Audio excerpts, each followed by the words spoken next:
హనుమంతుడిని శ్రీమద్ రామాయణం వాగ్విశారదుడిగా వచోకళానిధిగా పేర్కొంది. అంటే ఎవరిని తన వాక్చాతుర్యంతో అంతగా ఎవరిని ఆకర్షించాడని?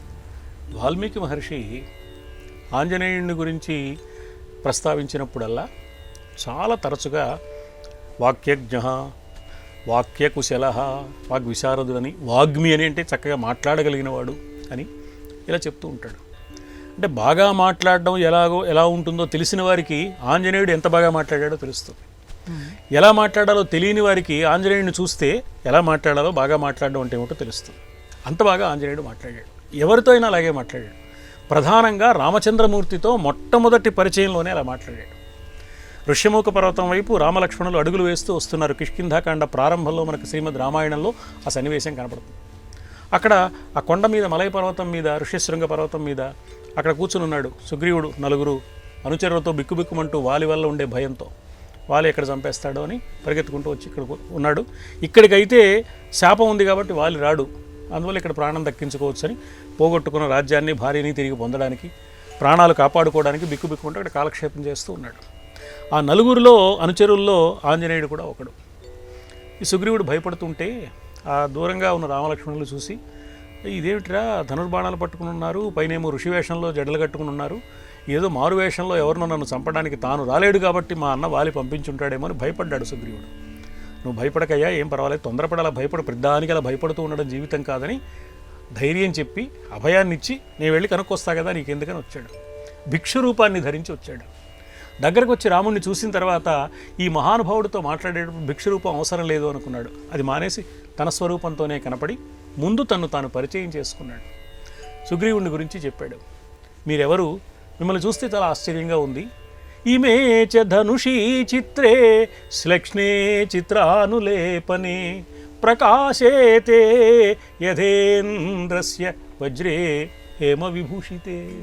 ఇదేమిటయా, మీ చేతిలోనేమో ధనుర్బాణాలు ఉన్నాయా, మీరేమో క్షత్రియ వీరుల్లా ఉన్నారా, పైన ఆ జటాజూటం ఏమిటి, ఆ జడలు కట్టుకున్న ఆకారం ఏమిటి, ఈ నారబట్టలు ఏమిటి, ఋషివేషం ఏమిటి, మీ వేషమా ఋషివేషం, మీ రూపమా క్షత్రియ రూపం, ఇంతకీ మీరు క్షత్రియులా మహర్షులా, ఇలా ఉన్నారేమిటి, ఈ వైరుధ్యానికి అంతరార్థం ఏమిటి అని తెలుసుకోవచ్చా అన్నాడు.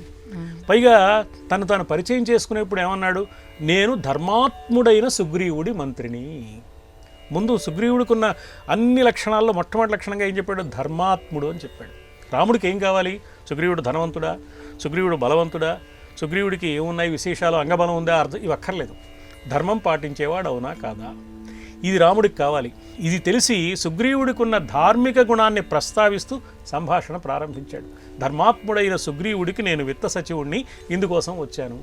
అంటే ఏ విషయాన్ని ఎంతవరకు చెప్పాలో, ఏది ముందు మొదలు పెట్టాలో, ఏది చెబితే ఎదుటివారి మనస్సుకి అర్థమవుతూ ఆసక్తికరంగా ఉండి తాను ఆశించే ప్రయోజనం నెరవేరుతుందో అలా మాట్లాడుతున్నాడు అనమాట. ఇది చూసి రామచంద్రమూర్తి పరవశించిపోయాడు. తమ్ముడు, ఇతడెవరో ఎంత సారవంతంగా, సరసంగా, సార్థకంగా, మంద్రస్వరంలో, మధ్యమస్వరంలో, మధురంగా, మనోజ్ఞంగా మాట్లాడుతున్నాడే, ఇలా మాట్లాడేవాడు ఎవరైనా ఉన్నారా? ఋగ్వేదం వల్ల వినయాన్ని, యజుర్వేదం వల్ల ధారణా పటిమను, సామవేదం వల్ల సర్వజ్ఞత్వాన్ని సాధించుకున్న వ్యక్తి తప్ప ఇలా మాట్లాడలేడు. నా యజుర్వేదధారిణ నా ఋగ్వేద వినీతస్య నా యజుర్వేదధారిణ నా అసామవేద విదుష శక్యం ఏవం ప్రభాషితం అని రామచంద్రమూర్తి ప్రశంస చేశాడు. అంతేకాదు, అన్ని శాస్త్రాలు చదువుకున్నవాడితో ఉంటాడు, వ్యాకరణాన్ని బాగా చదువుకున్నాడు, ఇంతసేపు మాట్లాడుతున్నా ఎక్కడా పొరబడడే, ఎక్కడా తడబడడే, ఎక్కడా పొరపాటు మాట మాట్లాడలేదే, ఒక్క అపశబ్దం రావటం లేదే, శాస్త్రాలన్నీ బాగా తెలిసినవాడు. ఇతడి నోటి వెంట వెలువడే ప్రతి మాట మధ్యమ స్వరంలో వినడానికి చాలా హాయిగా, ఆసక్తికరంగా ఉండడమే కాకుండా ఇతడు మాట్లాడే ప్రతి మాట మంగళప్రదంగా ఉంది. మధ్యమ స్వరంలో మనోహరంగా మంగళప్రదమైన మాటలు మాట్లాడుతున్న ఈ మారుతిని చూస్తే నేను పరవశించిపోతున్నానయ్యా, ఎంత బాగా మాట్లాడుతున్నాడో చూసావా తమ్ముడు ఇతడు. ఇలాంటి మంత్రి ఒకడు ఉంటేనా, దూత ఒకడు ఉంటేనా, కత్తి చేతపట్టి సంహరించడానికి వచ్చే శత్రువు కూడా కత్తి కింద పడవేసి మనతో మైత్రిని పాటిస్తాడు కదా, ఇలాంటి దూత ఉంటే ఎంత బాగుంటుంది. అంటే మొట్టమొదటి పరిచయంలోనే తన మాటల తీరుతో రామచంద్రమూర్తి హృదయాన్ని చూరగొన్న మహానుభావుడు ఆంజనేయుడు. ఆ చేతల తీరు తర్వాత చూపించాడు.